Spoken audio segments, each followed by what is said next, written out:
அளவற்ற அருளாளனும் நிகரற்ற அன்புடையோனுமாகிய எல்லாம் வல்ல அல்லாஹுவுக்கே அனைத்து புகழும் உரித்தாகட்டும்.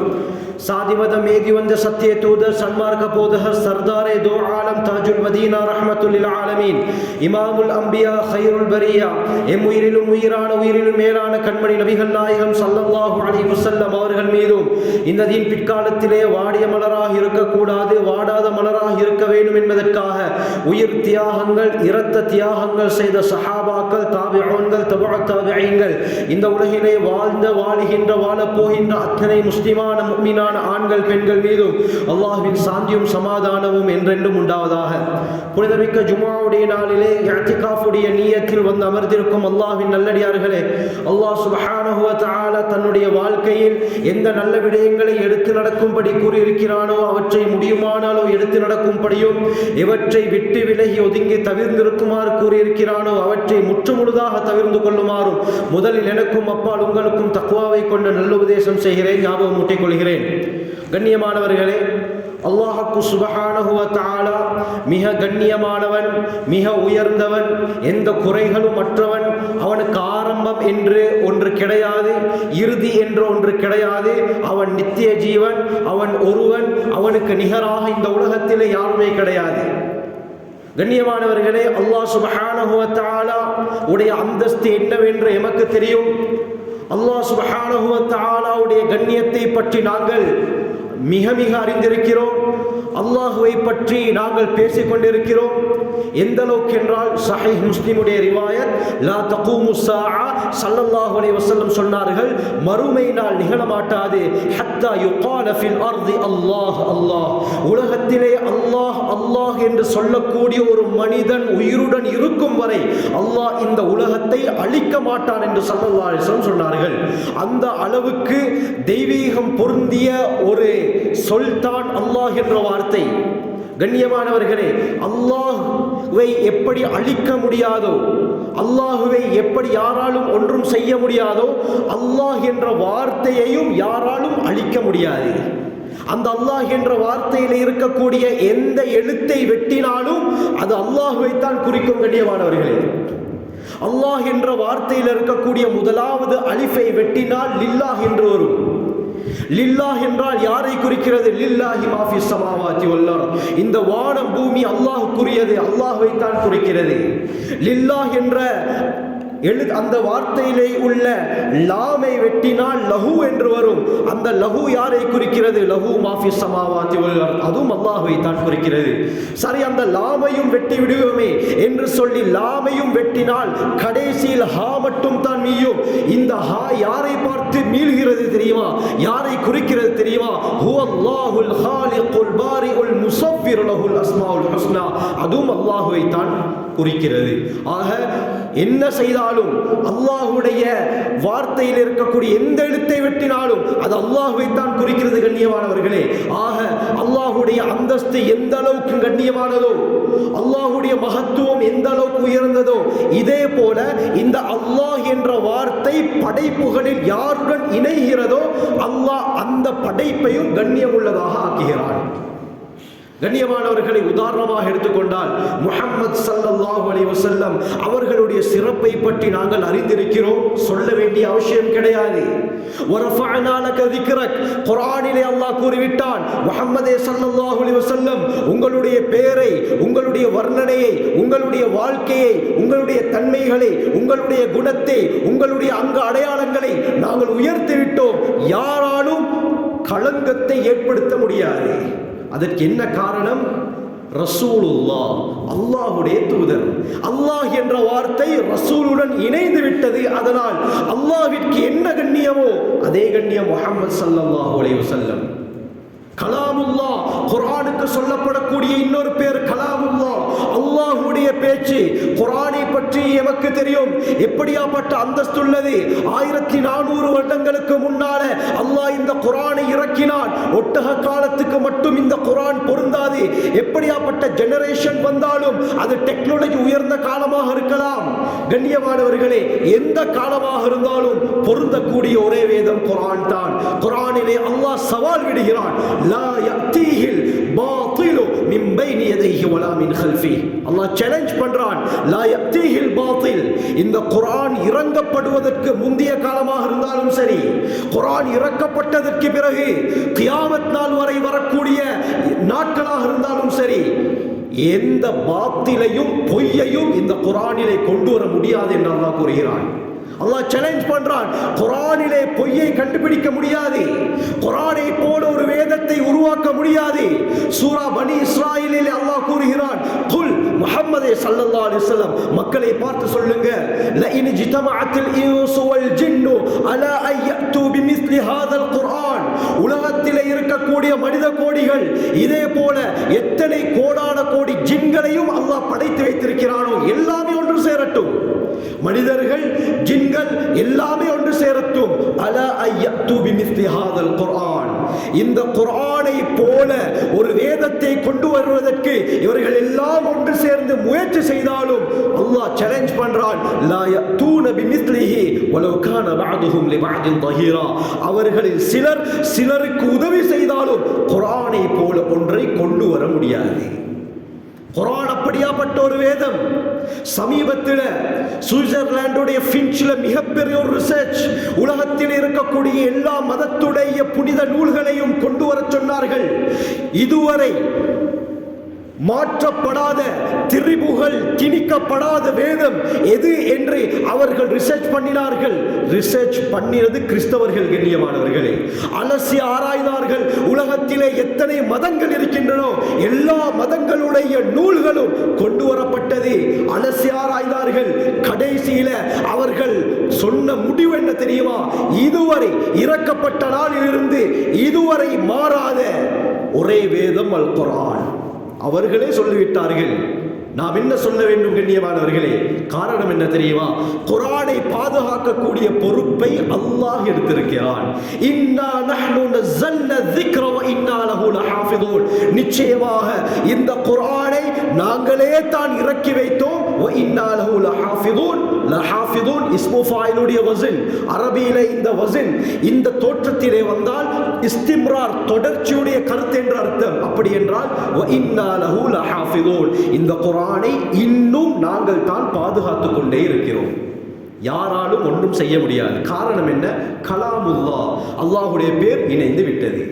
இதே போலத்தான் ரிஜாலுல்லாஹ், குர்ஆனை மனனம் செய்தவர்களுக்கு சொல்லப்படக்கூடிய இன்னொரு பேர் ரிஜாலுல்லாஹ், அல்லாஹ்வுடைய ஆட்கள். கண்ணியமானவர்களே, குர்ஆன் எப்படி கண்ணியம் வாய்ந்ததோ இதே போல குர்ஆனை மனனம் செய்தவர்களும் உலகத்திலே கண்ணியம் வாய்ந்தவர்கள். உலகத்தில் மட்டுமல்ல, மறுமையுடைய நாளிலே அல்லாஹ் குர்ஆனுடையவர்களுக்கு, குர்ஆனை மனனம் செய்தவர்களுக்கு கொடுக்கக்கூடிய அந்தஸ்தை போல அல்லாஹ் வேறு யாருக்கும் கொடுக்க மாட்டான். குர்ஆனை மனனம் செய்தவர்கள் கியாமத்துடைய நாளிலே எழுப்பாட்டப்படுவார்கள். தாரிமியுடைய ரிவாயத், ஸல்லல்லாஹு அலைஹி வஸல்லம் சொன்னார்கள், அல்லாஹ் அந்த ஹாஃபிதை பார்த்து சொல்வான், இக்ரா. உலகத்தில் எப்படி நீங்கள் குர்ஆனை ஓதினீங்களோ இதே போல இந்த இடத்தில் நீங்கள் குர்ஆன் ஓதுங்க. மஹ்ஷருடைய மைதானத்திலே குர்ஆனை மனனம் செய்தவர்கள் மரணமாக ஓதுவார்கள். கண்ணியமானவர்களே, வர்க ஓதும் பொழுது உங்களுடைய அந்தஸ்து உயர்ந்து கொண்டே செல்லட்டும். வர்தகி கமா குன்த துரத்திலு ஃபித் துன்யா. உலகத்தில் நீங்க எப்படி நிறுத்தி நிறுத்தி தஜ்வீத் பிரகாரம் அழகான முறையில் ஓதினீர்களோ இதே போல இந்த இடத்திலும் நீங்கள் குர்ஆனை ஓதுங்கள். ஃபஇன்ன மன்சிலதக இந்த ஆகிர் ஆயத்தின் தக்ரவுஹா. எந்த ஆயத்தை நீங்கள் ஓதி முடிக்கிறீங்களோ அந்த இடத்தில் தான் சுவர்க்கத்தில் உங்களுடைய அந்தஸ்து என்று அல்லாஹ் கூறுவான். சுவர்க்கத்துடைய ஒரு அந்தஸ்து வானத்துக்கும் பூமிக்கும் இடைப்பட்ட அளவு வித்தியாசம். ஒவ்வொரு ஆயத்துகளை ஓதும் பொழுது சுப்ஹானல்லாஹ், சூரத்துல் ஃபாத்திஹாவுடைய 7 ஆயத்தை ஓதுவார், 7 அந்தஸ்துகள் உயர்ந்து கொண்டே செல்லும். இதைத்தான் அல்லாஹ் குர்ஆனிலே சொல்கிறான், ஹாஃபிதத்துர் ராஃபியா. உலகத்திலே யாரையெல்லாம் மக்கள் தாழ்ந்தவர்களாக நினைத்தார்களோ இவர்கள் மறுமையில் உயர்ந்தவர்களாக மாறுவார்கள். கண்ணியமானவர்களே, காரணம் என்ன? இந்த அளவுக்கு சிறப்பு. அது மட்டுமல்ல, ஸல்லல்லாஹு அலைஹி வஸல்லம் சொன்னார்கள், குர்ஆனை மனனம் செய்தவர்களுக்கு அல்லாஹ் சுப்ஹானஹு வ தஆலா மறுமையுடைய நாளில் ஒரு கிரீடத்தை அனுபவிப்பான், கிரீடத்தை அணிவிப்பான். அந்த கிரீடம் எப்படியாப்பட்டது தெரியுமா? இந்த உலகத்திலே ஒரு வீட்டில சூரியனை வைத்தால் எவ்வளவு பிரகாசமாக இருக்குமோ, கண்ணியமானவர்களே, பூமியிலிருந்து 157 மில்லியன் கிலோமீட்டர் தூரத்தில் சூரியன் இருக்குது. இவ்வளவு தூரத்தில் இருக்கக்கூடிய சூரியனுடைய வெளிச்சத்தையே எம்மால் தாங்க முடியாது என்றால், அதனுடைய வெளிச்சத்தை எங்களால் பார்க்க முடியாது என்றால், ஒரு வீட்டுக்குள்ளான சூரியனை வச்சா எந்த அளவுக்கு பிரகாசமாக இருக்கும்? ஸல்லல்லாஹு அலைஹி வஸல்லம் சொன்னாங்க, இதை விட பிரகாசமாக இருக்கும் அந்த கிரீடம் என்றார்கள். சொல்லிவிட்டு சொன்னார்கள், அந்த குர்ஆனை பாடமாக்கிய பிள்ளையுடைய பெற்றோருக்கு அல்லாஹ் சுப்ஹானஹு வ தஆலா 2 ஆடைகளை அணிவிப்பான். ஸல்லல்லாஹு அலைஹி வஸல்லம் சொன்னார்கள், இந்த உலகத்தில் இருக்கக்கூடிய எல்லா வஸ்துக்களை தங்கமாக மாற்றி அந்த ஆடைகளை தாருங்கள் என்று சொன்னாலும் அதற்கு ஈடாகாதுண்டாங்க.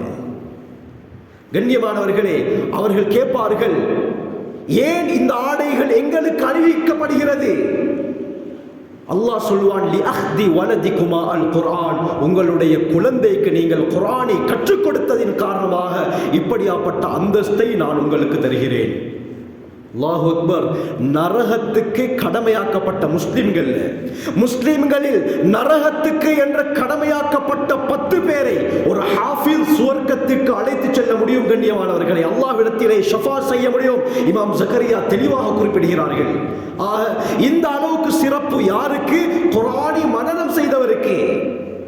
காரணம் என்ன? ரிஜாலுல்லாஹ், அல்லாஹ்வுடைய அல்லாஹ் என்ற வார்த்தை இணையுது, அதனால சிறப்பு. கண்ணியமானவர்களே, இதே போலத்தான் ஷஹ்ருல்லாஹ், முஹர்ரம் என்ற மாதத்திற்கு இன்னொரு பேர் தான் ஷஹ்ருல்லாஹ், அல்லாஹ்வுடைய மாதம்.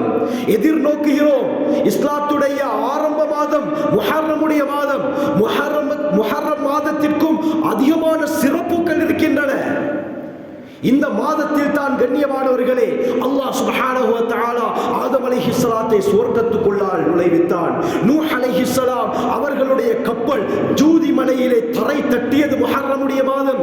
யூனுஸ் அலைஹிஸ்ஸலாம் மீனுடைய வயிற்றிலிருந்து வெளியே வந்தது முஹர்ரமுடைய மாதம். சுலைமான் அலைஹிஸ்ஸலாத்துக்கு ஆட்சி கொடுக்கப்பட்டது முஹர்ரமுடைய மாதம். யூசுப் அலைஹிஸ்ஸலாம் கிணற்றிலிருந்து வெளியேற்றப்பட்டது முஹர்ரமுடைய மாதம். இவ்வளவு சிறப்பு இருக்குது. ஆக அல்லாஹ்வுடைய பெயர் எந்த வஸ்துவோடு இணைகிறதோ அதற்கு ஆச்சரியமான சிறப்பு. இதே போலதான் கஅபத்துல்லாஹ், அல்லாஹ்வுடைய வீடு. பைத்துல்லாஹ், கஅபாக்கு இன்னொரு பேர் தான் பைத்துல்லாஹ், அல்லாஹ்வுடைய வீடு. கண்ணியமானவர்களே, இப்னு கஸீருடைய ரிவாயத் அப்துல்லாஹ் பின் அப்பாஸ் ரலியல்லாஹு அன்ஹு அறிவிக்கிறாங்க, உலகத்தில் முதலாவதாக அல்லாஹ் சுப்ஹானஹு வ தஆலா படைத்தது கஅபத்துல்லாஹ்வை. கஅபத்துல்லாஹ்வை படைத்ததற்கு பிறகுதான் இந்த பூமியையே அல்லாஹ் படைத்தான். பூமியை படைத்ததற்கு பிறகு சரியாக நடுவிலே வைத்து கஅபத்துல்லாஹ்வை தட்டினான். பூமியுடைய சென்டர்ல வைத்து காபாவை அல்லாஹ் தட்டினான்.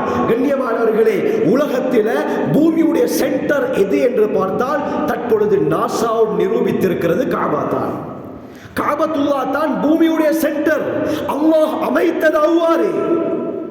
இந்த காபத்துல்லாஹ்வை பற்றி குர்ஆன் கூறுகிறது, இன்ன அவ்வல பைத்தின் வுதிஅ லின்னாஸ், மக்களுக்காக வேண்டி கட்டப்பட்ட முதலாவது இறை ஆலயம் காபத்துல்லாஹ். காபா தான் உலகத்தில் முதலாவது மஸ்ஜித். ஸஹீஹுல் புகாரியுடைய ரிவாயத், அபூ தர் கிஃபாரி ரலியல்லாஹு அன்ஹு ஸல்லல்லாஹு அலைஹி வஸல்லம் அவர்களை பார்த்து சொன்னார்கள், ஐயு மஸ்ஜிதின் உதிஅ ஃபில் அர்தி அவ்வல், யா ரசூலல்லாஹ், இந்த பூமியிலே கட்டப்பட்ட முதலாவது மஸ்ஜித் எது? ஸல்லல்லாஹு அலைஹி வஸல்லம் சொன்னார்கள், மஸ்ஜிதுல் ஹராம். மஸ்ஜிதுல் ஹராம், காபாவை தான் அல்லாஹ் முதலாவதாக கட்டினான். சும்மா ஐயோன், காபா கட்டப்பட்டதற்கு பிறகு எந்த மஸ்ஜித் கட்டப்பட்டது? ஸல்லல்லாஹு அலைஹி வஸல்லம் சொன்னார்கள், அல் மஸ்ஜிதுல் அக்ஸா, ஜெருசலத்தில் இருக்கக்கூடிய மஸ்ஜிதுல் அக்ஸா தான் இரண்டாவதாக கட்டப்பட்ட மஸ்ஜித். கம் கான பைனஹுமா, அடுத்த கேள்வி கேட்கிறாங்க, காபா கட்டப்பட்டு எத்தனை வருடங்களுக்கு பிறகு மஸ்ஜிதுல் அக்ஸா கட்டப்பட்டது? ஸல்லல்லாஹு அலைஹி வஸல்லம் சொன்னார்கள், 40 சனா, 40 வருடங்கள் என்று பதிலளித்தார்கள். கண்ணியமானவர்களே, எங்களுக்கு ஒரு கேள்வி எழும்பலாம். காபத்துல்லாஹ் கட்டினது இப்ராஹிம் அலைஹிஸ்ஸலாம் தான். இப்ராஹிம் அலைஹிஸ்ஸலாம் வாழ்ந்து 1000 வருடங்களுக்கு பின்னால தான் சுலைமான் அலைஹிஸ்ஸலாம் அவர்கள் வாழ்ந்தார்கள். மஸ்ஜிதுல் அக்ஸாவை கட்டினது சுலைமான் அலைஹிஸ்ஸலாம். அப்ப 1000 வருடங்கள் இடைவெளி இருக்கும் பொழுது ஸல்லல்லாஹு அலைஹி வஸல்லம் எப்படி 40 வருடம் என்று சொன்னார்கள்? ஒரு சந்தேகம் எழும்பலாம்.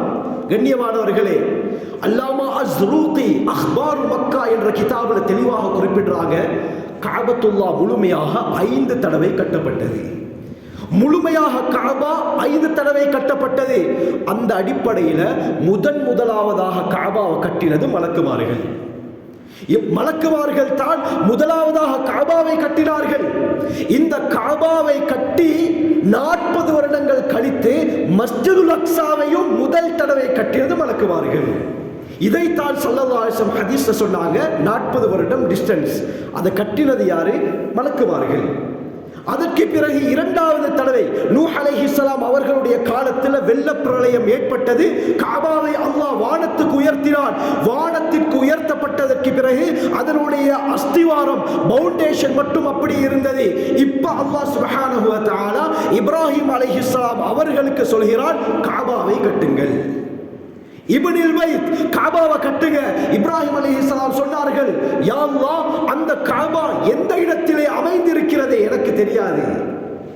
இப்ப இப்ராஹிம் அலைஹிஸ்ஸலாம் என்ன செய்றாங்க?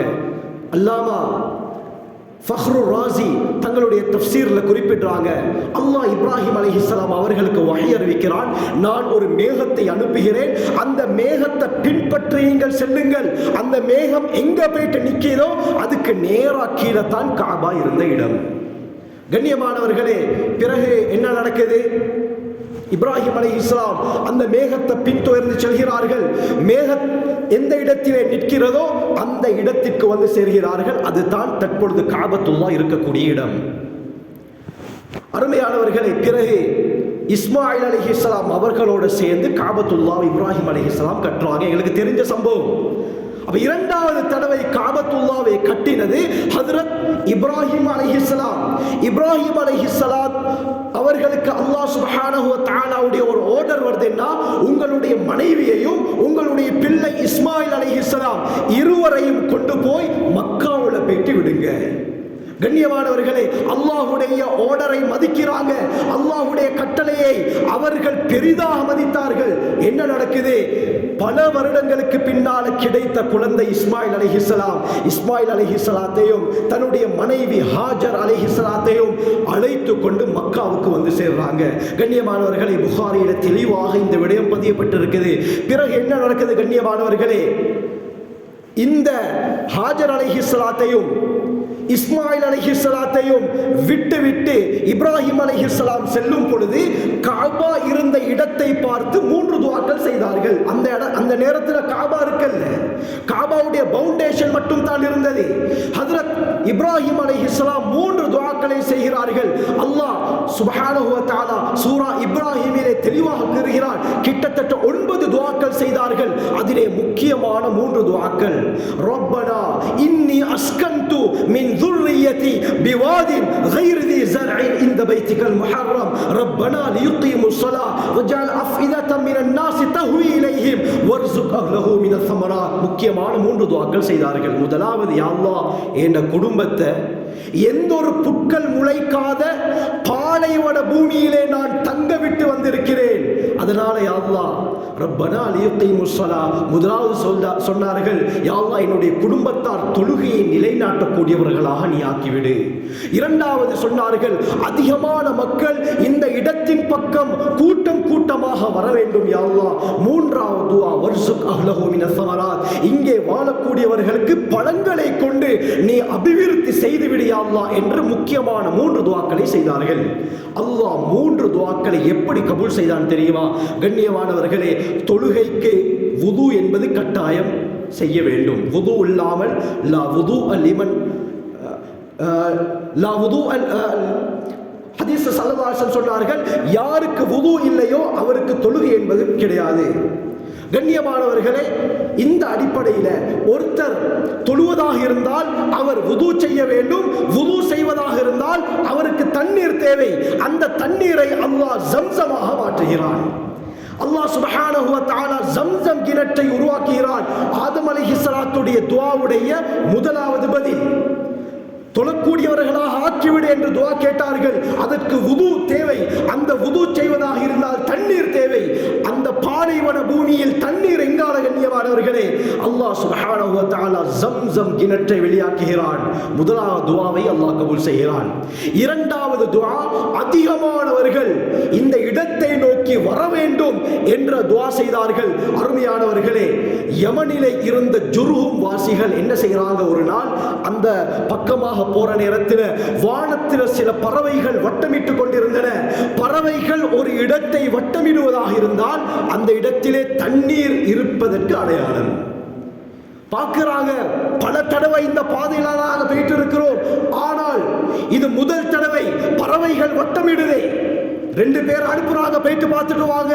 இருவர் போய் பார்த்து விட்டு வந்து கூறுகிறார், இப்படித்தான் நாங்கள் ஒரு ஆச்சரியத்தை பார்த்தோம். அந்த இடத்திலே ஒரு கிணறு இருக்கிறது, அந்த கிணற்றிலிருந்து ஊற்று வெளியேறி கொண்டிருக்கிறது. இதே போல அந்த இடத்திலே ஒரு கை குழந்தையும் ஒரு பெண்ணும் இருக்கிறார்கள்.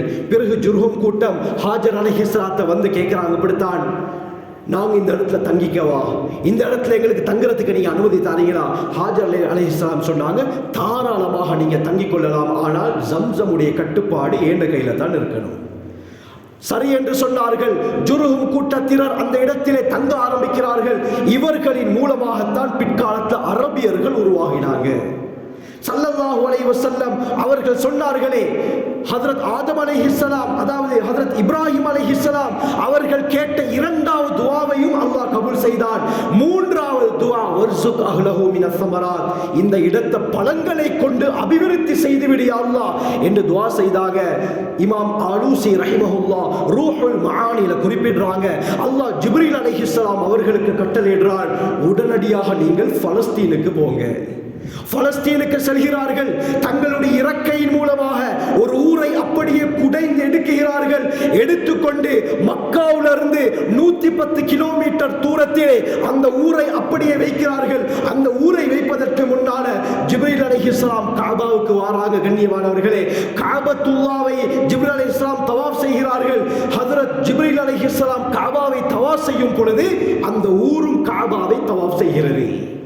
பிறகு 110 கிலோமீட்டர் தூரத்தில் இந்த ஊரை ஹஜ்ரத் ஜிப்ரீல் அலைஹிஸ்ஸலாம் வைக்கிறார்கள். அது தான் தாயிஃப். இந்த காலத்தில் தாயிஃப், கண்ணியமானவர்களே, தாயிஃப் என்று சொன்னால் தவாஃப் செய்தது என்று கருத்து.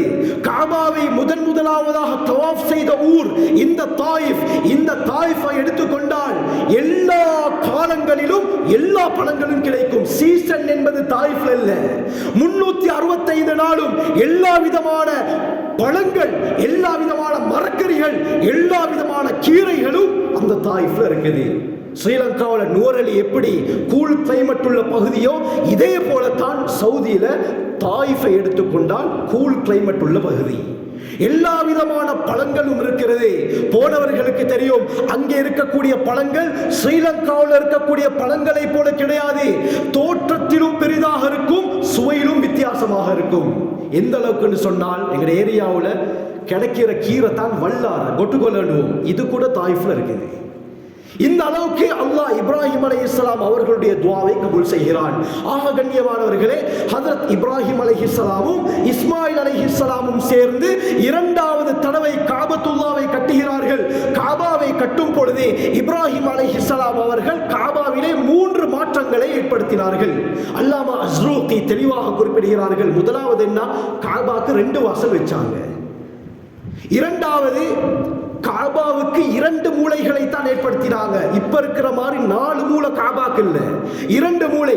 ஹஜருல் அஸ்வதுடைய மூலையும் அதற்கு பின்னால் இருக்கக்கூடிய ருக்னுல் யமானியுடைய மூலையும், மற்ற 2 வளைவாகத்தான் இருந்தது. மூன்றாவது வித்தியாசம், காபாவுடைய கதவை பூமியோட ஒட்டி வச்சாங்க. யாராவது காபாவுக்கு போறேன்னா இந்த கதவால போயிட்டு அடுத்த கதவால வெளியே வரலாம். அந்த காபாவுடைய அடையாளம் இன்னும் காபத், அதாவது அந்த இரண்டாவது கதவுடைய அடையாளம் இன்னும் காபத்துல்லாவில் இருக்குது. இப்ராஹிம் அலைஹிஸ்ஸலாம் காபாவை கட்டியதற்கு பிறகு, யா அல்லாஹ், காபாவை நான் கட்டிவிட்டேன், இப்ப என்ன செய்வது? அல்லாஹ் இப்ராஹிம் அலைஹிஸ்ஸலாம் அவர்களுக்கு சொல்கிறான், அஸ்ஸின் ஃபின்னாஸி பில் ஹஜ், இப்பொழுது மக்களை நீங்கள் ஹஜ்ஜுக்காக வேண்டி அழையுங்கள் என்று சொன்ன நேரத்தில் இப்ராஹிம் அலைஹிஸ்ஸலாம் சொன்னார்கள், யா அல்லாஹ், ஏண்ட சத்தம், நான் கத்தினால் சத்தம் கொஞ்ச தூரம் தான் போகும், என்னுடைய சத்தத்தின் மூலமாக எப்படி மக்களை அழைப்பது? இது பாலைவன பூமியா? யா அல்லாஹ், ஹஜ்ரத் இப்ராஹிம் அலைஹிஸ்ஸலாத்தை பார்த்து அல்லாஹ் சொன்னான், அழைப்பது உங்களுடைய வேலை, எத்த வைப்பது எங்களுடைய வேலை. நீங்க அழைப்பது மட்டும் உங்களோட வேலை, எத்த வைப்பது என்னுடைய வேலை. அல்லாமா ஃபக்ரு ராசி குறிப்பிடுறாங்க, அல்லாஹ் எந்த அளவுக்கு நிலைமையை மாற்றினான் என்றால், அபு குபைஸ் என்ற மலைக்கு மேலான ஹஜ்ரத் இப்ராஹிம் அலைஹிஸ்ஸலாம் ஏறினாங்க. மக்களே, அல்லாஹ் சுப்ஹானஹு வ தஆலா உங்களுக்கு ஹஜ்ஜின் கடமையை நிறைவேற்றுவதற்காக வேண்டி அழைக்கிறான். அதனால் ஹஜ் செய்வதற்காக நீங்கள் வாருங்கள் என்று இப்ராஹிம் அலைஹிஸ்ஸலாம் அழைக்கிறார்கள். இப்னு அப்பாஸ் ரலியல்லாஹு அன்ஹு அவர்களுடைய ரிவாயத் வருது, அல்லாஹ் எந்த அளவுக்கு இப்ராஹிம் அலைஹிஸ்ஸலாத்துடைய அந்த சத்தத்தை முழு உலகத்துக்கும் அனுப்பினான் என்றால், அபு குபைஸ் மலையிலே ஏறி சொல்றாங்க, முன்னால் இருக்கக்கூடிய எல்லா மலைகளையும் அல்லாஹ் அப்படியே படித்தான். எந்த அளவுக்கு என்றால், எந்த தாய்மார்களுடைய கர்ப்பத்திலே குழந்தைகள் இருந்ததோ அந்த குழந்தைகளுக்கும் இப்ராஹிம் அலைஹிஸ்ஸலாம் அழைத்தது கேட்டது. எந்த தந்தைமாருடைய முதுகன் தண்டிலே குழந்தைகள் விந்தாக இருந்தார்களோ இவர்களுக்கும் கேட்டதாக இமாம் ஃபக்ரு ராசி தெளிவாக குறிப்பிட்டாங்க. கண்ணியமானவர்கள், இந்த நேரத்தில் கருவிலே இருக்கக்கூடிய குழந்தைகளாக இருக்கலாம், முதுகன் தண்டிலே இருந்த குழந்தைகளாக இருக்கலாம், ஆலமுல் அர்வாஹிலே இருந்த ரூஹலாக இருக்கலாம், எல்லோருக்கும் அல்லாஹ் இந்த சப்தத்தை கேட்க வைத்தான். எல்லாம் லப்பைக் லப்பைக் என்று சொன்னார்கள். கண்ணியமானவர்களே, சொல்லிவிட்டு இப்னு அப்பாஸ் ரலியல்லாஹு அன்ஹு சொல்றாங்க, யார் எத்தனை தடவை இப்ராஹிம் அலைஹிஸ்ஸலாத்துடைய அந்த வார்த்தைக்கு லப்பைக் என்று சொன்னார்களோ அத்தனை தடவை அல்லாஹ் ஹஜ்ஜுடைய பாக்கியத்தை கொடுப்பான். ஒரு தடவை லப்பைக்னு சொன்னா ஒரு தடவை ஹஜ் செய்வாரு, 3 தடவை லப்பைக் என்று சொன்னால் 3 தடவை ஹஜ்ஜுக்கு போவாரு, 10 தடவை சொல்லி இருந்தால் 10 தடவை போவாரு, அன்லிமிட்டடாக சொல்லி இருந்தால் அன்லிமிட்டடாக அல்லாஹ் இவரை ஹஜ்ஜுக்கு அழைப்பான். அல்லாஹ் அந்த கூட்டத்தில் நம் அனைவரையும் சேர்த்தருள்வானாக. கண்ணியமானவர்களே, இப்ராஹிம் அலைஹிஸ்ஸலாம் கஅபத்துல்லாஹ்வை கற்றாக அழைப்பு விடுக்கிறாங்க. கண்ணியமானவர்களே, இந்த காபா இருக்கிறதே உலகத்திலே ஆச்சரியமான ஒரு இடம். இந்த காபா விலே கிட்டத்தட்ட 17க்கு மேற்பட்ட இடங்கள் இருக்குது. எல்லா இடத்திலும் துஆ கபூலாகும். நாங்க ஹஜ்ஜுக்கு உம்ராக்கு போறது எதற்காக? அஜ்வா ஈச்சப்பழம் வாங்குறதுக்கா, ஜம்சம் தண்ணி எடுக்கவா, இல்லாட்டி முக்கியமான சாமான்கள் எடுக்கவா? இல்ல கண்ணியமானவர்களே, அது ஸ்ரீலங்காவில் கூட எடுத்துக்கொள்ளலாம். ஹஜ்ஜுக்கு போவதனுடைய முக்கியமான நோக்கம் என்ன? துஆக்காகத்தான் நாங்க போகணும்.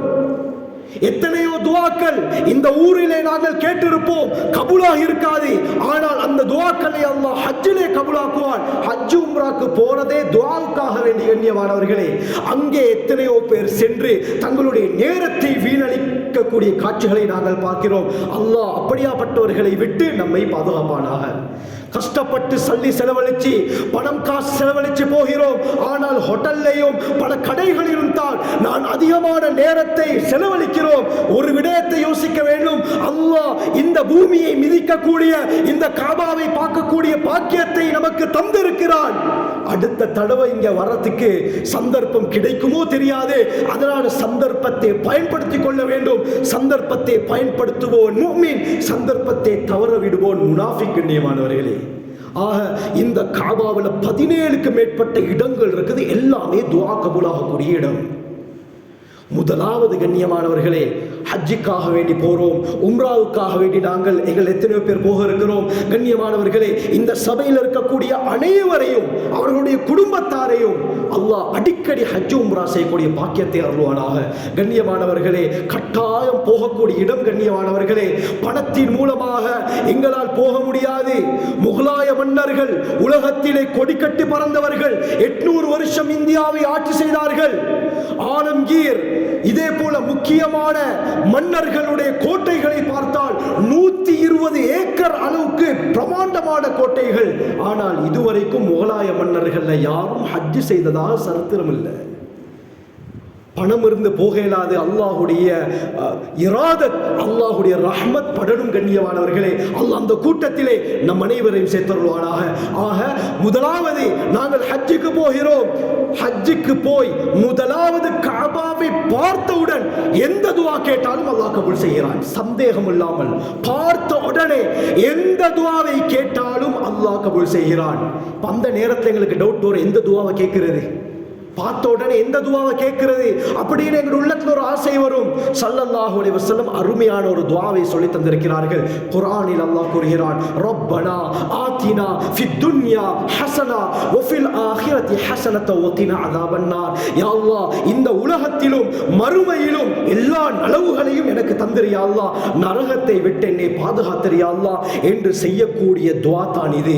இந்த துஆவை அந்த இடத்திலே நாங்கள் ஓத வேண்டும். அதற்கு பிறகு எங்களுக்கு மௌத்து வரை எந்த நலவா இருந்தாலும் அல்லாஹ் எங்களுக்கு அதை தந்து கொண்டே இருப்பான்.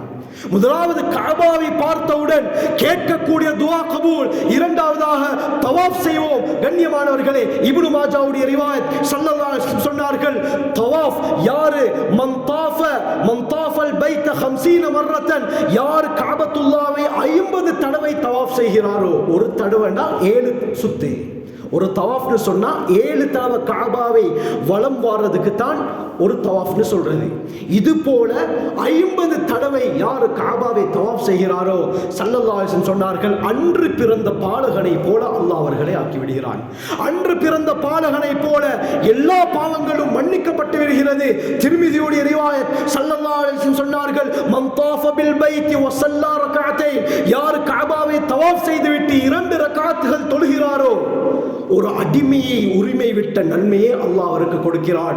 இந்த தவாஃப்ல எந்த துஆ கேட்டாலும் அல்லாஹ் துஆவை கபூல் செய்கிறான். கண்ணியமானவர்களே, அதற்கு பிறகு முக்கியமான ஒரு இடம் இருக்குது, மகாமே இப்ராஹிம்.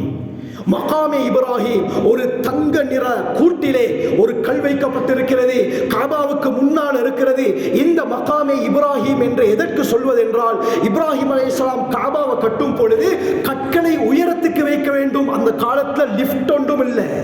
இந்த நேரத்தில் அல்லாஹ் என்ன செய்கிறான், ஒரு கல்லின் மூலமாக இப்ராஹிம் அலைஹிஸ்ஸலாத்தை உயர்த்துகிறான். ஒரு கல்லை சுமப்பார்கள், அந்த கல்லில் ஏறுவாங்க, தோல்ல அந்த கல்லை வைத்துக் கொள்ளும் பொழுது இந்த கல்லு அப்படியே மேலே இப்ராஹிம் அலைஹிஸ்ஸலாத்தை கூட்டிக் கொண்டு செல்லும். கல்லை வெப்பாக, திரும்ப கீழே இறக்கும், இன்னொரு கல்லை எடுப்பார்கள், இந்த கல்லில் ஏறுவார்கள், மேலே கூட்டிக் கொண்டு செல்லும். இப்படித்தான் முழு கஅபாவையும் கட்டி முடித்தார்கள். இந்த கல்லுக்கு தான் மகாமே இப்ராஹிம் என்று சொல்லப்படும். இப்ராஹிம் அலைஹிஸ்ஸலாத்துடைய கால் பதியப்பட்ட கல்லு. இப்ப போயிட்டு பார்த்தா இப்ராஹிம் அலைஹிஸ்ஸலாத்துடைய காலச்சி இருக்காது. காலச்சி ஆரம்பத்தில் இருந்தது, அது ஓப்பனாகத்தான் வைக்கப்பட்டிருந்தது.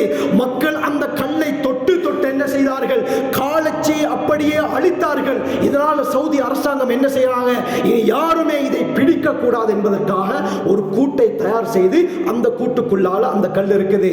இப்ப போய் பார்த்தாலும் அந்த காலச்சி இருந்ததுக்கு அடையாளமாக 2 நீள்வட்ட வடிவத்தில் ஷேப் இருக்குது. இந்த மகாமே இப்ராஹிமுக்கு பின்னால, அதை முன்னால வைத்து பின்னால தொழுவது சுன்னத்தாக இருக்கிறது. இந்த மகாமே இப்ராஹிமுக்கு முன்னால துஆ கேட்டாலும் அல்லாஹ் துஆவை கபூல் செய்கிறான். அதற்கு பிறகு கண்ணியமானவர்களே, கஅபத்துல்லாவோட ஒரு வளைவு இருக்குது, ஹிஜ்ரை இஸ்மாயில் என்று சொல்லப்படும், ஹத்தீமுடைய எல்லை என்றும் சொல்லப்படும். இது எதற்காக வேண்டி வைக்கப்பட்டிருக்குது என்று சொன்னால், நான் ஆரம்பத்தில் சொன்னேன், இப்ராஹிம் அலைஹிஸ்ஸலாம் அவர்கள் கஅபத்துல்லாவை கட்டினார்கள், 2 மூலைகளை ஏற்படுத்தினார்கள். அதற்கு பிறகு இந்த பக்கம் வளைவை தான் ஏற்படுத்தினார்கள். இப்ராஹிம் அலைஹிஸ்ஸலாம் கட்டினதற்கு பிறகு குறைஷிகளுடைய காலம் வரை இதே அமைப்புல தான் கஅபா இருந்தது. இந்த சந்தர்ப்பத்தில் பெரும் வெள்ளம் மக்காவில் ஏற்பட்டு கஅபத்துல்லாவுடைய பல இடங்கள் சேதமாக்கப்பட்டது.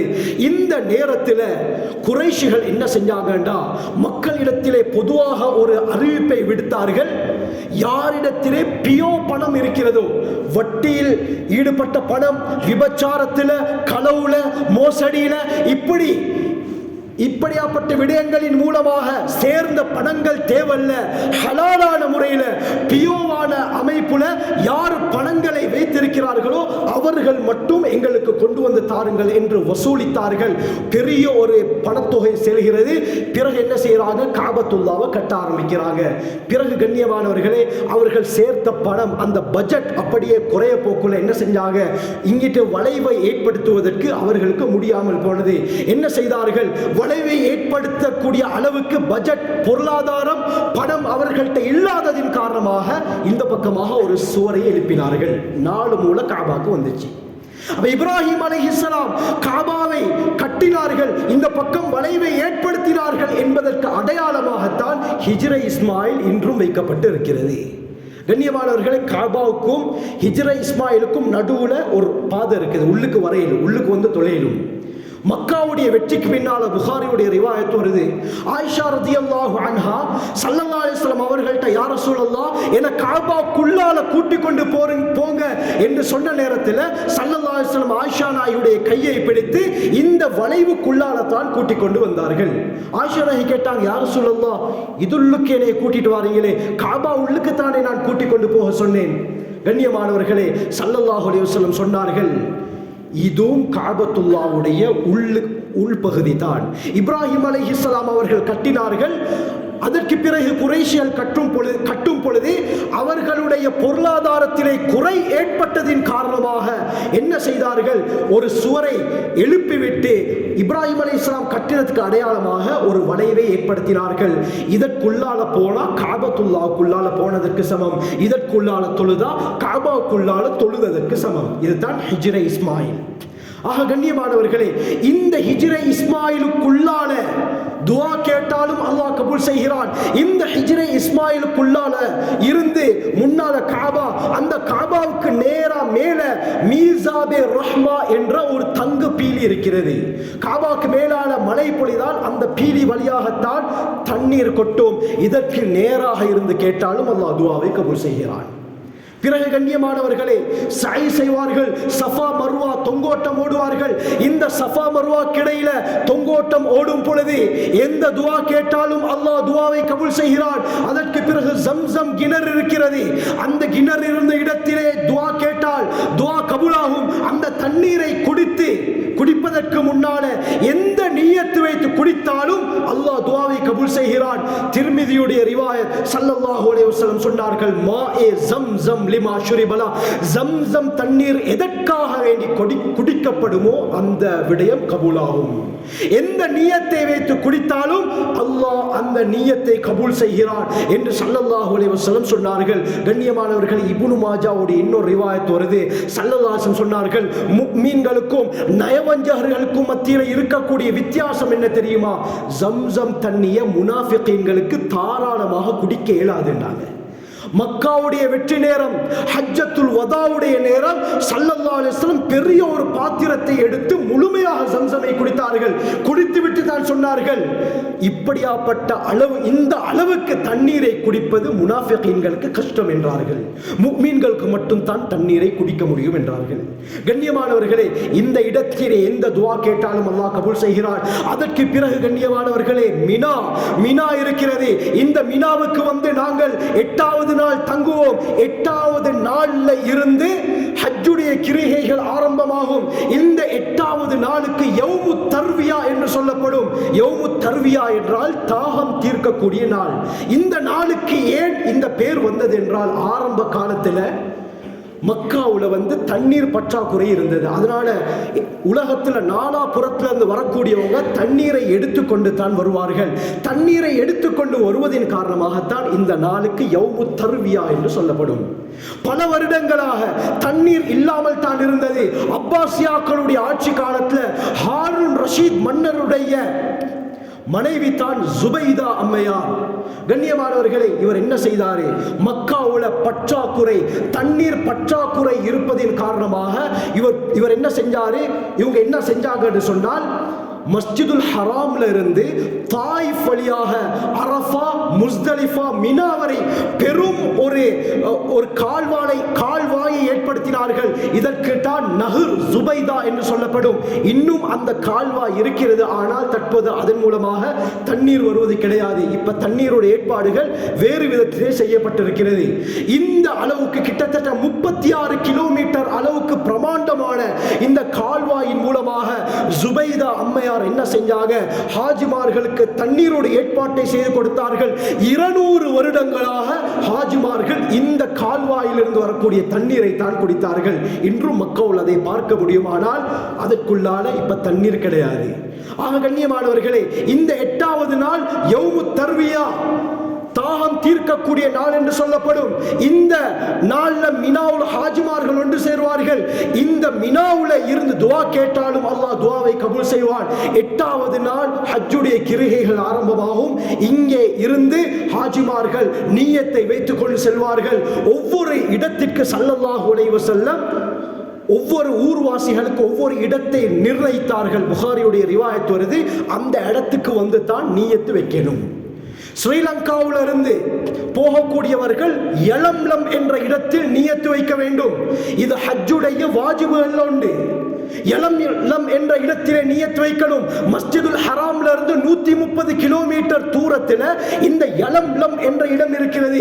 இந்த இடம் வந்ததும் உம்ராக்கு போகக்கூடியவர்களாக இருக்கலாம், ஹஜ்ஜுக்கு போகக்கூடியவர்களாக இருக்கலாம், யாராக இருந்தாலும் ஃப்ளைட்ல போகிற நேரத்தில் அந்த வழிகாட்டியோ அல்லது ஃப்ளைட்ல உள்ளவர்களோ இதோ யலம்லம் என்ற இடம் வந்துவிட்டது, அதனால நீ உங்களுடைய நியத்தை வைத்துக் கொள்ளுங்கள் என்று கூறுவார்கள்.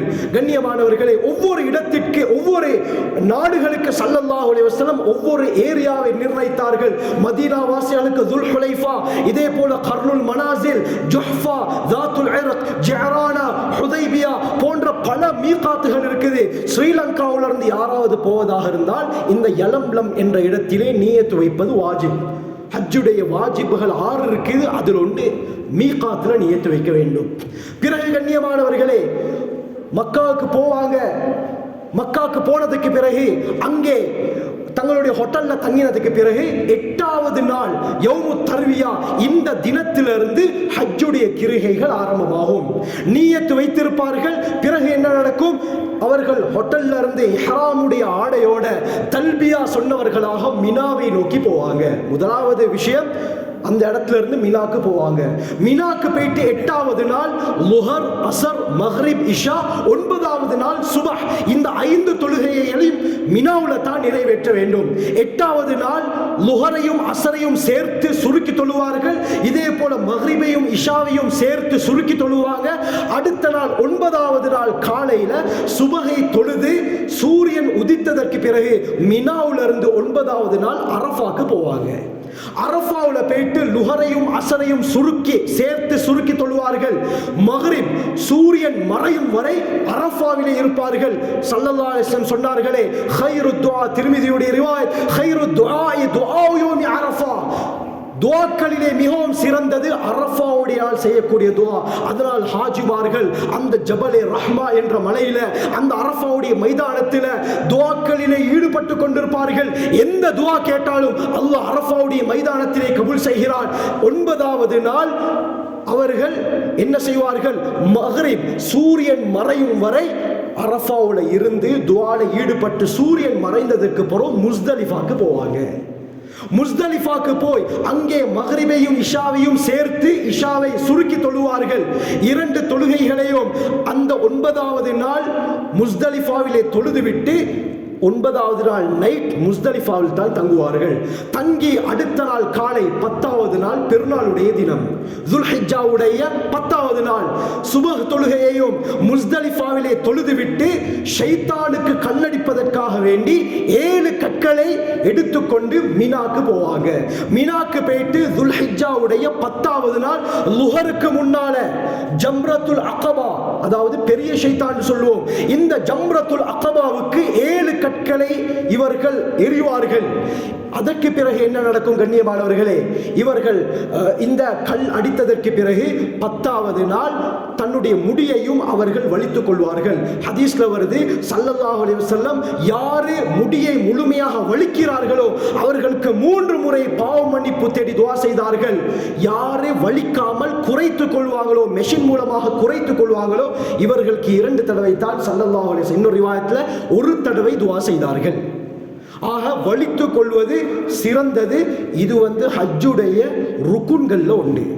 இதுல ஏதாவது மிஸ் ஆகினா ஒரு ஹஜ்ஜே கூடாமல் போயிடும். பிறகு கண்ணியமானவர்களே, அதற்கு பிறகு அவர்கள் என்ன செய்வார்கள்? பெருநாளுடைய தினம் என்பதால இஹ்ராமுடைய ஆடையை களைந்து புத்தாடைகளை அணிந்து கொள்வார்கள். பிறகு அன்றைய நாள் மினாவுல தான் இருப்பார்கள். அதற்கு பிறகு தவாஃபுல் இஃபாதா, கட்டாயமாக செய்ய வேண்டிய ஒரு தவாஃப். இந்த தவாஃபை செய்வதற்காக வேண்டி அவர்கள் மக்காக்கு வருவார்கள். தவாஃப் செய்து அதற்கு பிறகு சை சஃபா மர்வாக்கு இடையில சை செய்யறதும் மிகப்பெரிய ஒரு ருக்குன், ஹஜ்ஜுடைய ருக்குன்கள் ஒன்று. இதையும் கட்டாயம் நிறைவேற்ற வேண்டும். அந்த சந்தர்ப்பத்தில் இந்த தவாஃபுல் இஃபாதாவை நிறைவேற்ற முடியும். அப்படி இல்லாவிட்டால் அடுத்த 11, 12, 13 போன்ற நாட்களிலும் நாங்கள் தாமதித்து நிறைவேற்றிக் கொள்ளலாம். பிறகு 10வது நாள் மினாவுல இருப்பார்கள். அதற்கு பிறகு 11வது நாள், 12வது நாள், 13வது நாள், இதற்கு ஐயாமு தஷ்ரீக் என்று சொல்லப்படும். இந்த 3 நாட்கள்ல மினாவுல தங்கி லுஹருக்கு பின்னால 3 ஷைத்தான்களுக்கும் 7 தடவைகள் கல்லடிப்பார்கள். 3 நாட்கள் தொடர்ந்து இந்த அமலை செய்வார்கள். தவாஃபுல் இஃபாதாவை செய்யாதவர்கள் இந்த 3 நாட்களில் ஏதாவது ஒரு நாளில் செய்து கொள்ள வேண்டும். 13வது நாள் ஷைத்தானுக்கு கல்லடித்ததற்கு பிறகு என்ன செய்வார்கள்? விடை பெறக்கூடிய தவாஃபுல் வதாஐ வந்து மக்காவிலே செய்துவிட்டு அவர்கள் ஊருக்கு வருவதாக இருந்தால் திரும்பி விடுவார்கள், மதீனாவுக்கு போவதாக இருந்தால் மதீனாவுக்கு சென்று விடுவார்கள். இவ்வளவு தான் ஹஜ்ஜுடைய அமல். கண்ணியமானவர்களே, அதற்கு பிறகு மதீனாவுக்கு போவார்கள். முஹம்மது ஸல்லல்லாஹு அலைஹி வஸல்லம் அவர்களுடைய இடம், அந்த இடத்திற்கு போகும் பொழுது எங்களை அறியாமலே கண்களிலிருந்து கண்ணீர் வரும். இப்னு ஹிப்பானுடைய ஸஹீஹான ரிவாயத் ஸல்லல்லாஹு அலைஹி வஸல்லம் சொன்னார்கள், மன் அராத மின்கும் அய்யமூத ஃபில் மதீனத்தி ஃபல்யமுத் பிஹா. யாராவது மதீனாவிலே மரணிப்பதற்கு விருப்பமாக இருந்தால் அவர் மதீனாவிலே மரணிக்கட்டும். ஃபஇன்னி அஷ்ஃபஉ லிமன் மாத பிஹா. யார் மதீனாவிலே மரணிக்கிறாரோ அவருக்கு ஷஃபாத் செய்வது என் மீது கடமை என்றார்கள் ஸல்லல்லாஹு அலைஹி வஸல்லம். அல்லாஹ் அந்த பாக்கியத்தை நம் அனைவருக்கும் தந்தருள்வானாக. பிறகு கண்ணியமானவர்களே, இந்த மதீனாவுல மிக முக்கியமான ஒரு இடம் இருக்குது. திர்மிதியுடைய ரிவாயத் அபூ ஹுரைரா ரலியல்லாஹு அன்ஹு அறிவிக்கிறாங்க, ஸல்லல்லாஹு அலைஹி வஸல்லம் சொன்னார்கள், மா பைன பைத்தி வ மிம்பரி ரௌதத்தும் மின் ரியாதில் ஜன்னah. என்னுடைய வீட்டிற்கும் என்னுடைய மிம்பருக்கும் இடைப்பட்ட இடம் இருக்கிறதே, இது சுவர்க்கத்துடைய பூஞ்சோலை என்று சொன்னார்கள். யாரெல்லாம் இந்த இடத்திற்கு வந்து தொழுவார்களோ கண்ணியமானவர்களே, அவர்கள் சுவர்க்கவாதி என்பதற்கு அடையாளம். கியாமத்துடைய நாள்ல அந்த இடம் அல்லாஹ்விடத்திலே மன்றாடும், யா அல்லாஹ் என்ற இடத்தில வந்து இவர் தொழுவாரே, அதனால இவரை மன்னித்து விடு என்று கியாமத்துடைய நாளிலே அந்த இடம் மன்றாடும். கண்ணியமானவர்களே, அந்த இடத்துல லேஸ்ல யாருக்கும் தொழ முடியாது.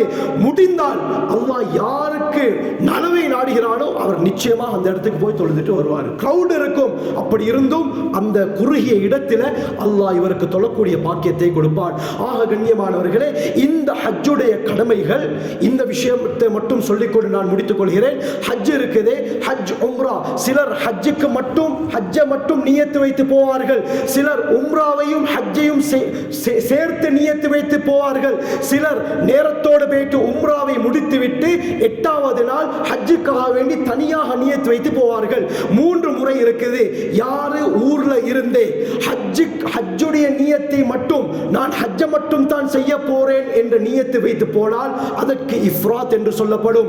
இன்னொருவர் உம்ராவையும் ஹஜ்ஜையும் சேர்த்து ஒரேடியாக நியத்து வைத்து போனால் அதற்கு கிரான் என்று சொல்லப்படும். சிலர் நேரத்தோடு போயிட்டு உம்ராவுக்கு தனியாக நியத்து வைத்து நேரத்தோடு உம்ராவை செய்துவிட்டு அதற்கு பிறகு ஹஜ்ஜுடைய டைம்ல ஹஜ்ஜுக்கு தனியாக நியத்து வைப்பார்கள். இதற்கு தமத்து என்று சொல்லப்படும். 3 முறைகள் இருக்கிறது. ஸ்ரீலங்காவை எடுத்துக்கொண்டால் இந்த 2வது 3வது முறையில் தான் அதிகமானவர்கள் செய்கிறார்கள். அடுத்த முக்கியமான விஷயம் தான் ஹஜ்ஜுக்கு போனால் கண்ணியமானவர்களே, ஹஜ்ஜில ஃபர்து ருக்குன் என்று வேறு 2 விடயங்கள் இருக்குது. ஜகாத் எடுத்தா, ரமதான் எடுத்தா ஃபர்லுன்னு மட்டும் தான் இருக்குது. அந்த ஃபர்ல செஞ்சால் போதும். ஆனால் ஹஜ்ஜுடைய விஷயத்தில் ருக்குன் என்று தனியாக 6 விஷயம் இருக்குது, ஃபர்து என்று 6 விஷயம் இருக்குது. இந்த ருக்குன்கள்ல ஏதாவது ஒரு விடயத்தை விட்டா அவருடைய ஹஜ்ஜே கூடாமல் போயிடும், அவருடைய ஹஜ் பாத்திலாகிரும். எவ்வளவு செலவழிச்சு போனாலும் வேலை இல்லை. இந்த வாஜிப்ல ஏதாவது ஒன்றை விட்டால் அவருடைய ஹஜ் கூடாமல் போகாது. மாற்றமாக அவர் அதற்கு பகரமாக, விட்டதற்கு பகரமாக ஒரு ஆடு குற்ற பரிகாரமாக கொடுக்கணும். அப்படி இல்லாவிட்டால் ஹரத்தில் இருக்கக்கூடிய 6 மிஸ்கின்களுக்கு உணவளிக்கணும். அப்படி இல்லாவிட்டால் 3 நாட்கள் நோன்பு பிடிக்கணும். இதுதான் அதற்குரிய குற்ற பரிகாரம். ருக்குன்களை எடுத்துக்கொண்டால் முதலாவது என்ன? நியத்து வைப்பது கட்டாயம். நியத்து வைக்காமல் ஹஜ் செய்தால் அவருடைய ஹஜ் ஏற்றுக்கொள்ளப்படாது. 2வது அரஃபாவுடைய நாள், 9வது நாள், துல்ஹிஜ்ஜாவுடைய 9வது நாள் அரஃபாவுல தங்குறது கட்டாய கடமை. 3வது ஃபர்தான அந்த தவாஃபுல் இஃபாதாவை இவர் நிறைவேற்ற வேண்டும். 4வது அந்த தவாஃபை முடித்ததற்கு பிறகு சஃபா மர்வாக்கு இடையில தொங்கோட்டம் ஓட வேண்டும்.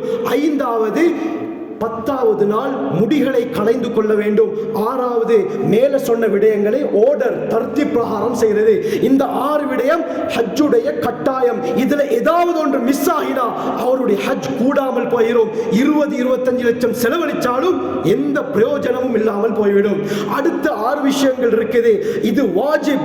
இதுல ஏதாவது ஒரு விடயத்தை விட்டால் இவருடைய ஹஜ் கூடாமல் போகாது. மாற்றமாக விட்டதற்காக வேண்டி குற்ற பரிகாரம் செய்யணும். முதலாவது மீகாத். நான் சொன்னனே எலம்லம், இந்த இடத்துல நியத்து வைக்கிறது வாஜிப். இந்த இடத்துல நியத்து வைக்க வேண்டும். வழிகாட்டி ஞாபகப்படுத்துவார். அந்த இடத்துல வைக்காவிட்டால் கண்ணியமானவர்கள் அதற்கு பகரமாக இவர் ஒரு ஆடு கொடுக்கணும். 2வது 9வது நாள் இரவு முஸ்தலிஃபாவுல தங்குறது வாஜிப். 9வது நாள் அரஃபாவுல இருக்க வேண்டும். அது கட்டாய கடமை. ஆனால் அன்றைய நாள் மக்ரிபோட அரஃபாவுல இருந்து ஹாஜிமார்கள் முஸ்தலிஃபாவுல வந்து தங்குவாங்க. இரவை கழிப்பது வாஜிப் 9வது நாள் முஸ்தலிஃபாவுல. அதற்கு பிறகு 10வது நாள் லுஹருக்கு முன்னால ஜம்ரத்துல் அகபா, அந்த பெரிய ஷைத்தானுக்கு 7 கற்களால அடிப்படும் வாஜிப். இதே போல 4வது என்னன்னு சொன்னால் 11, 12, 13 ஐயாமு தஷ்ரீக்குடைய நாட்கள் மினாவுல தங்குறது வாஜிப். இதே போல 5வது வாஜிப் என்னண்டா, அந்த மினாவுல தங்குற சமயம் லுஹருக்கு பின்னால தான் 3 ஷைத்தான்களுக்கும் 7 தடவை கல்லடிக்க வேண்டும். 6வது வாஜிப் கடைசியில விடை பெறக்கூடிய இந்த தவாஃப். இதற்கு தவாஃபுல் வதா என்று சொல்லப்படும். இப்படி ஹஜ்ஜில ருக்குன்கள் வேறு, வாஜிப் என்று தனித்தனியாக இருக்கிறது. ஆகவே ஹஜ் உம்ரா செய்யக்கூடியவர்கள் இந்த விடயங்களை கருத்திலே கொள்ள வேண்டும். அல்லாஹ் சுப்ஹானஹு வ தஆலா நம் அனைவருக்கும் ஒவ்வொரு வருடமும் ஹஜ் போகக்கூடிய பாக்கியத்தை அல்லாஹ் ஏற்படுத்துவானாக. அல்லாஹ் சுப்ஹானஹு வ தஆலா அவனுடைய தீனுக்காக வேண்டி எம்மை கபூல் செய்வானாக.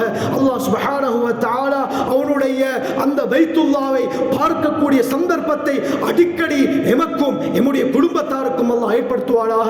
புனித துல்ஹிஜ்ஜாவுடைய மாதத்தை அடைய இருக்கிறோம் யா அல்லாஹ்.